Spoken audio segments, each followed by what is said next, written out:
You're listening to Forward Faster, bite-sized insights for entrepreneurs. Hi, everyone. Welcome back. Thanks for tuning in to the NextCore podcast. I'm Kate Leonard, Digital Marketing Manager here at NextCore. I'm joined today by Ameet Bhattacharya of Gian Health. Ameet, thanks for joining us. Oh, thank you for inviting me. Yeah, Gian has an innovative platform called HealthCart. So this actually puts what you could think of as a virtual nutritionist in your pocket when you're shopping at the grocery store. So I'm going to let Ameet explain more about his technology, but I wanted to start off with the question, Gian. Okay, that's a little bit of an interesting name for technology. Any story behind that? So, Gian actually is a word out of Sanskrit, and it means knowledge. So at the end of the day, what are we doing? We're empowering people with knowledge. So we can expect wise things from you. Exactly. All right, perfect. So let's talk about your technology. Can you explain HealthCart and what Gian is up to? Sure. So the HealthCart platform is a software as a service platform that resides on Microsoft Azure. So we're part of the Microsoft Startup Program. And there are two key components to this. One is the backend infrastructures that consists of the database, the API, the connectors, because we're pulling data from all different sources. You've got the nutrition engine, scoring engine, right? That's taking all these different data inputs and driving these real-time recommendations. And the second piece is the front-end application that we built on the iOS platform. And we also will make it available on Android because we have both a B2B and a B2C play. And the B2C play will enable consumers to download it from the App Store and really use it to understand what is the nutritional impact of a collection of food products before they actually go out and purchase it. Okay, so before they go out and purchase it. So maybe take me through the experience of that consumer. They've got the app on their phone. They're going down with their shopping cart. What's that like for them? So if you look at how this can be utilized, one is in the online space and one is in the physical store. So in the online space, it's pretty seamless because let's imagine you're going through Amazon to get groceries delivered to your house. Once you're registered with Gian and you give us access to your data from an electronic medical record system or from a wearable, you might have an Apple Watch, or you might have a connected device like a weight scale at home that's connected to the internet.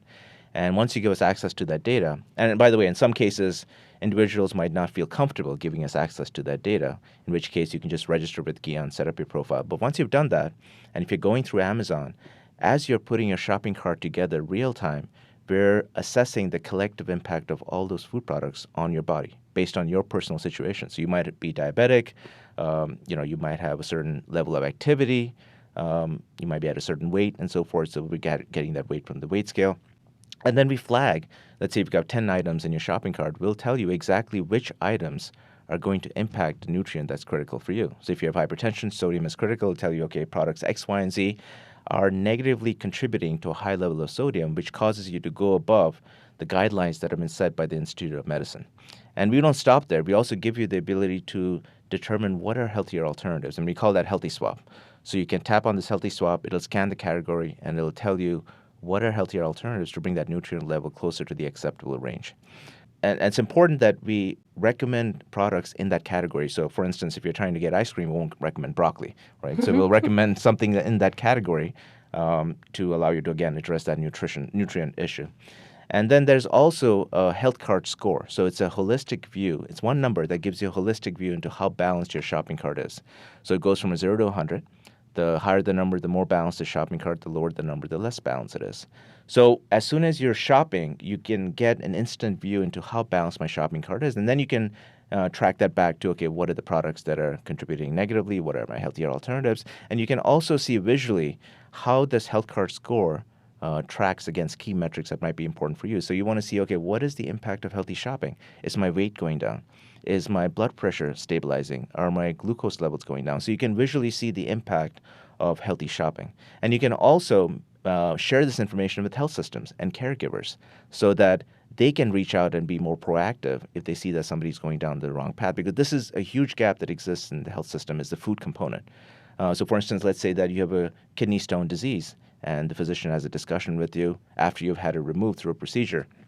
And he or she tells you, okay, you need to change your diet by X, Y, and Z. You walk out the door. There's nothing that's helping you, right? Make these changes. And also the physician has no visibility into what's going on. So we're trying to address that gap also.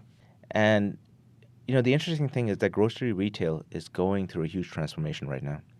Um, the way it is right now and what it'll be in the next 3 to 5 years is going to be completely different.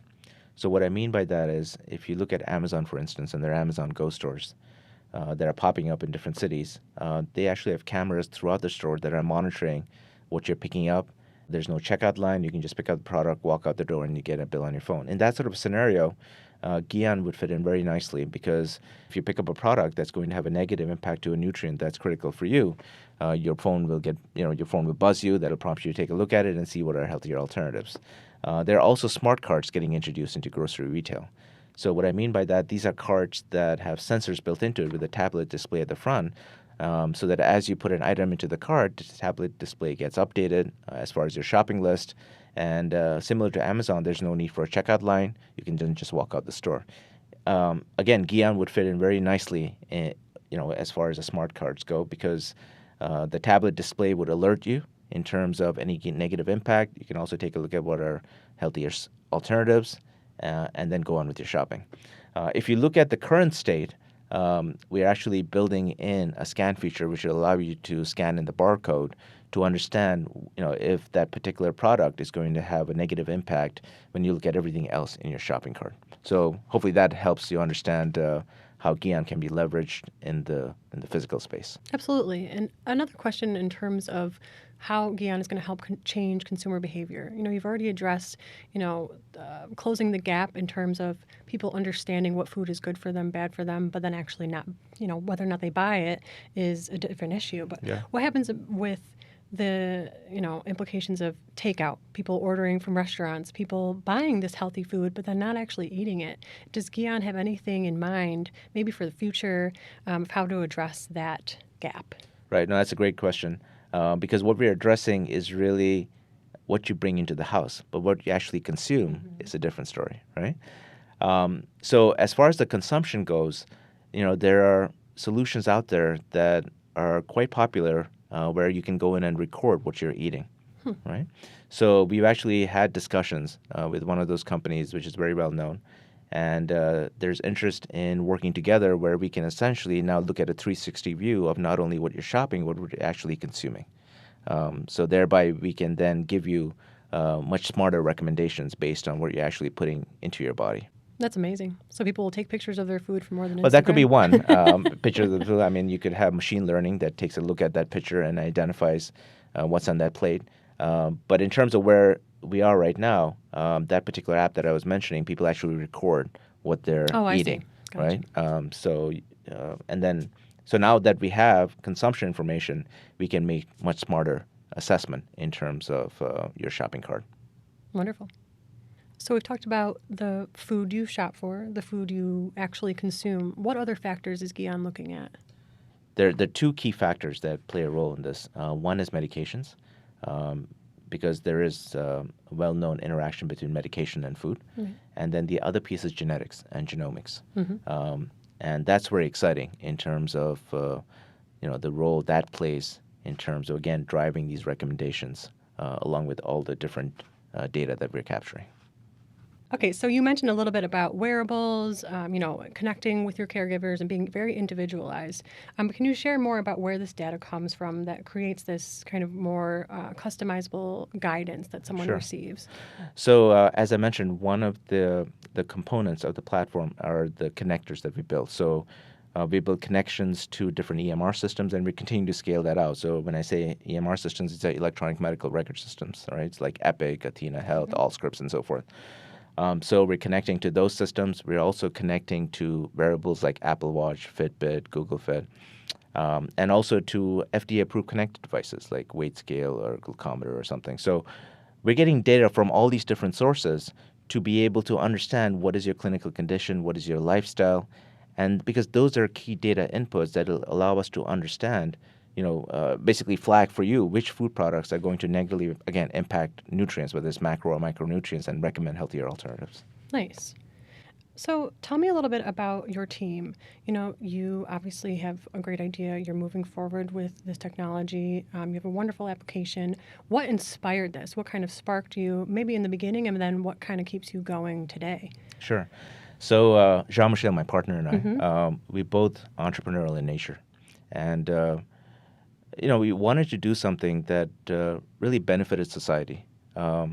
And me personally, in my prior startup, I spent 5 years building up a healthcare practice. So I started seeing what are all the different gaps, challenges that we're facing as a society. Even though we're becoming more and more connected every single year, there's advances in technology. This is a gap that exists, right? And especially given the crisis in chronic diseases, if you look at the aging population that's growing, food as a medicine is a movement that's growing.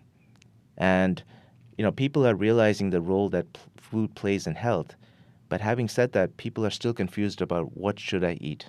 What's right for me, given all my choices, given all the different choices that are out there, given all the marketing that all these CPG companies are throwing out. There's tremendous confusion out there. So I saw that as a huge gap, and something, again, that will benefit society. And so that's what really inspired JM and me to start this. And what keeps us going is really the feedback that we're getting. Over the last year and a half, it doesn't matter where I'm going, whether I'm at a conference or I'm at a Starbucks and I show somebody the app, the response that I get is tremendous. The immediate feedback is, when can I use it? Right? And when I get that feedback, again, that just keeps on inspiring me that, okay, we're going down the right path and that it is going to have a positive impact on society. Absolutely. And as someone who's seen the app itself, at least in some capacity, I realize that the visualization part is totally key. You look at this and you can, as you said, you may know that something is good for you or bad for you, but then when you're shopping or you're thinking of putting together your list, having something that's actually giving you a score from 1 to 100, lighting it up green, giving you a swap option right there on your phone or on your screen, very powerful. So you've been in the NextCore incubator, and we've been happy to have you for about a year now. Can you maybe talk a little bit about what that experience has been like and how NextCore has helped your business? Yeah, being part of NextCore has been essential to our growth in a number of different ways. One is funding. We were lucky enough to get the RG&E Ignition Grant, which was crucial in terms of continuing to build out our alpha version of the product, helping us continue our operations. Second is the connections that we built, the networking. An example is HIPAA compliance. The connection that NextCore was able to help us build with the Bonadio Group was crucial in helping us really get to that HIPAA compliance stage, which is crucial for the pilot that we're doing with the University of Rochester Medical Center. Thirdly is the mentoring. The ongoing mentoring from different individuals like Matt Foley, Max Henry, Jim Sinnell have been great on so many different fronts in addressing team dynamic issues to making financial decisions and so forth. So overall, it's been a huge plus for us. That's great to hear. So think about maybe other startups who maybe in a different field, maybe also in healthcare, and maybe they're earlier in their journey. Do you have any advice for startups? So there's so many things. I could spend an hour on this, right? Yeah, for sure. But I would say that one of the top things is surround yourself with an experienced advisory board, and use that board effectively.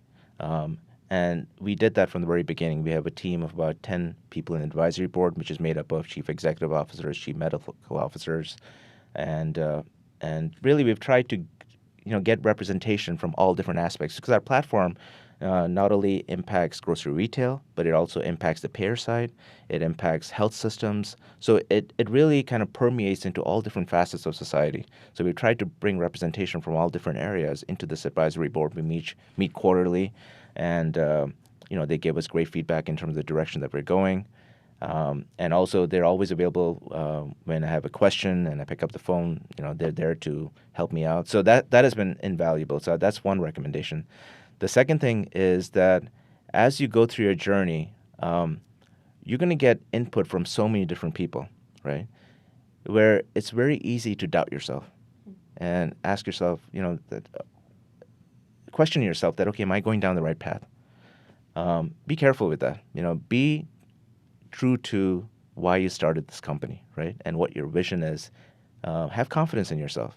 Take that input, but filter it appropriately and make adjustments where necessary. But don't just run with something just because somebody says something and they feel that they're the expert in this area. So again, just kind of take your input wisely, filter it, run it by an advisory board, but stay true to why you started this company. That's great advice. right, so I'm going to ask you to think to the future. So you already mentioned a pilot, and I'm not sure how much you can share with us at this point, but if you were to fast forward 10 years, two questions, I guess. What do you see as being possible, or what do you hope to be possible in the industry? And then also, what's ahead for you? What's ahead for Gian? Sure. So if you look at the industry and what are the challenges that we're facing as a society? And I kind of already touched on this. The growing crisis in chronic diseases, the fact that the aging population is growing, the number of healthcare beds is decreasing. So one of the big things that as a society we're trying to figure out is, okay, how can we minimize the admissions into hospitals, right? Because being in a hospital is very expensive. And if you can help people in their home, in outpatient centers and so forth, that has a tremendous positive impact there from a cost perspective and a number of different areas. So when you look at healthcare monitoring and the types of things that the solution that we're trying to come up with is really around self-directed care, right? And really helping people in their home or when they're going grocery shopping, kind of tying the dots and helping the health system, giving the visibility to the health systems into what the patients are doing when they're outside the hospital.